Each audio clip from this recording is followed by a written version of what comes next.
probably the only person who could get us all out on a Sunday night would be Dave Moloney. I'm Michael Murphy. I run these evenings with Niall McGurk, and a couple of years ago we were doing two things. Number one, we thought there are really important cultural stories of our country that aren't being told. And for Niall and myself, we've spent our entire lives going to gigs.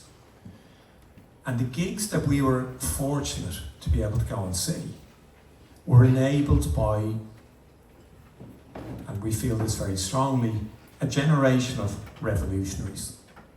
And I include everyone who's going to be speaking tonight in that. And everyone who's here probably knows someone who was speaking. But Ireland was backward. We didn't have a live music industry because of the Troubles. Bands were terrified to come here. The Miami Massacre then stopped anything that was happening.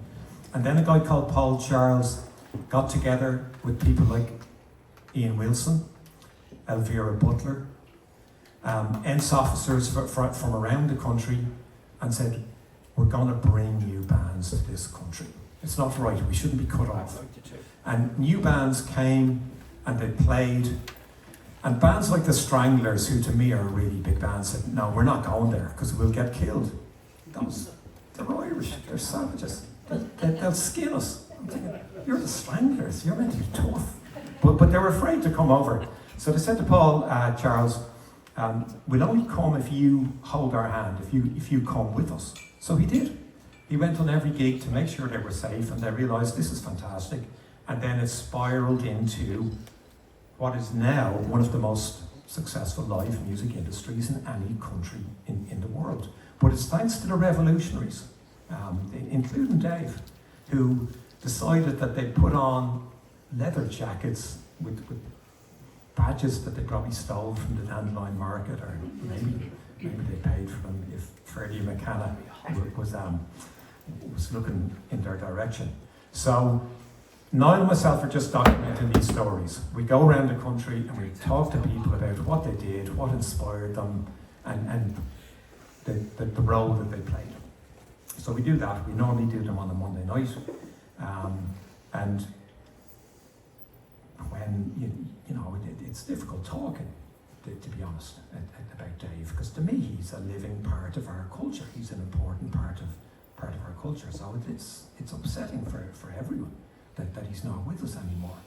But we were approached by Robert and by Phil, and they said, would you do one of these nights to commemorate Dave? And we said, of course we will. But it means it's a Sunday. It's a slightly different one. If you ever come back to any of our other chats, you won't have this audio-visual extravaganza. This is one night only, people. So I just thought that we would start tonight just by, I was thinking of a couple of moments of silence, but this wasn't a man who lived for silence. This was a man who was a party, even if he was sitting at the back of the bus. So I just thought we'd do a round of applause and raise the roof for a really missed part of our culture. So let's give it up.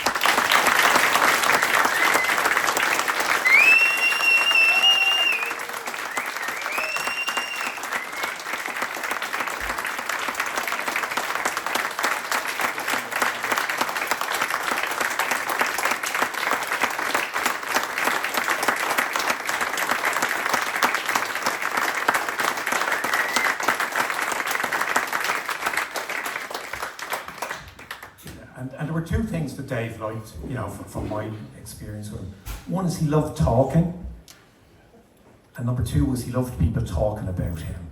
So tonight is all about the memories of the moment. But we're going to start with something that's very important, and it's also a reminder that we've got to capture these stories. These people's stories are so important. So we're going to start tonight with a film, an interview that Pete did with his uncle, and I was his lecturer at the time, and he said, I want to do like a project, is it okay? And he probably had 6 other ideas before, and it was probably the night before the deadline, if it's the way I remember it. I said, what's your new idea? He said, I want to do it on my uncle. And I thought, that sounds like such a crap idea. And I said, well, who's your uncle? I said, I was in a band. Michael, you wouldn't have heard of them. I think, okay, challenge accepted. And he said, it's the Vipers. I said, okay, you can do the project for sure, but make sure you get it in. So here I think this is a fantastic piece, because it's 2 human beings talking, and we're going to run this, and then we'll start the chat. So here's Pete's film with the man himself. Well, as we all know, you're well known for being in the Vipers, Boomtown Rats and the likes. Mm-hmm. What was it like getting started in Ireland? Not very easy. I think probably the Rats and the Radiators, well, probably Till Lizzie before them, kicked open a few doors, and then the Rats and the Radiators followed through after that. I used to go and see the Rats in Whelans Hotel, destroying the place, and I thought, I had been rehearsing with a jazz rock band called No Buckets. I played 20-minute instrumentals, and then I saw the Rats in Whelans Hotel. I thought, this is more like what I wanted to do. Drink, rock and roll. I thought that'll do for me. And then, having seen them, I don't know, 2 or 3 times in Whelans Hotel, I actually saw an ad in the old Evening Press, now defunct, and rang this number, and a voice on the other end said, how are you? My name's Geldof. I'm not very good at this kind of thing. Not very good at this kind of thing. We're looking for a drummer. Actually, the ad in the Evening Press said white punk on drums wanted for rock band, which was in deference to, was it the Tunes? It started a band called the Tunes. Had an album out called White Punks on Dope or something like that. So I auditioned for the Rats with 12 other people in with. And I got the audition, and I was rehearsed with them for a couple of months and travelled around with them. And got a phone call. I actually think it was on Mike's birthday, the 17th of December one year. Faulkner Kelly, their manager, rang me up and said, how are you, Dave? Simon's decided he's coming back. Apparently he was going to go off into a cabaret duet with his girlfriend. My theory is that he found out before me that they were signing a record deal. So the worst thing Faulkner's going to said was, this is ever happened we can do for you. Don't hesitate to call. So when that happened, I answered another ad in the paper. Someone wanted to form a band like the Boomtown Rats, so myself and a guy called Paul Boyle formed the Vipers. So having rehearsed with them, we then saw, again, the Evening Press front page one night, Boomtown Rats signed 1 million deal. I was like, bollocks.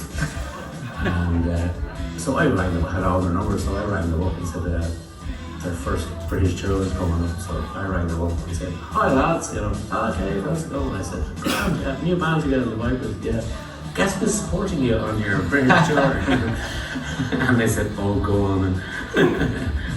So we got that tour, and then via that tour we got introduced to Phil Emmett, and we ended up doing the Black Rose tour in 1979, supporting Till Lizzie, which was, I think, 32 dates over 7 weeks or something. It was mayhem.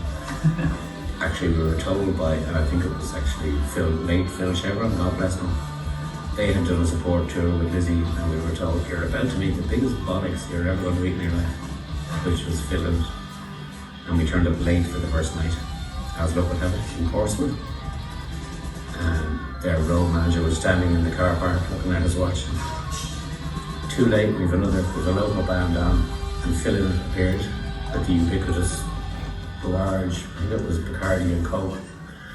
How are you lads? Bit late. I think the tour manager's name was John Salter. And we go, get those fuckers off, the lads are here. And we were like, great. But the Lizzie audience was already in, so they had to take their gear off, and we had to set up in front of the partisan Lizzie crowd going, lads, we're like, just be a sec. I think we got bottled off at least once on that tour. After which, and I wish we had a letter fill in and said, what I'll do for you is I'll make a tape saying these are me mates from Dublin that we could play beforehand. I wish we got it recorded. And we said, oh no, we're better than that. We can take it. Yeah. Gobshites. I mean, what would that be worth now? Yeah. Here's my mates from Dublin called the Whelans. But he did all sorts for us. One night he came in, one night he knew we were skint. He said as much to us, and he says, we're playing Manchester the next 2 nights. You can stay in my ma's place, I'll check it out. Because Philomena didn't used to have a hotel or bed and breakfast in Manchester. Yeah. So he got us put up for 2 nights there. I've spoken to her since, and she said, yeah, you and everyone else, anyone who was anyone that Philomena stayed in his ma's hotel in Manchester. One night he came into our dressing room and asked for one of our badges. We got badges made up, one of which I have somewhere. And we were like, oh yeah, great, Phil is wearing one of our badges, fantastic. We didn't anything happen of it. A couple of nights later we turned up somewhere, walked in, and we decided to walk in the front door this night because we were getting very well known. So we walked in the front door. We knew all the lads on the merchandise, busy merchandising staff.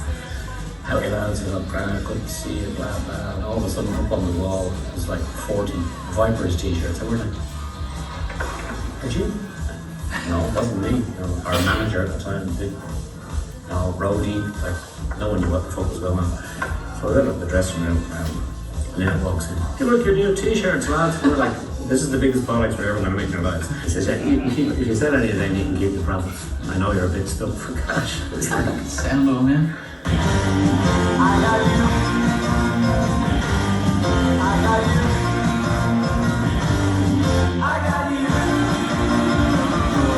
you. So, well, I have to say, listening to stuff like Soft Machine and Mahavishnu Orchestra, I definitely learned how to, I taught myself how to play the drums. Yeah.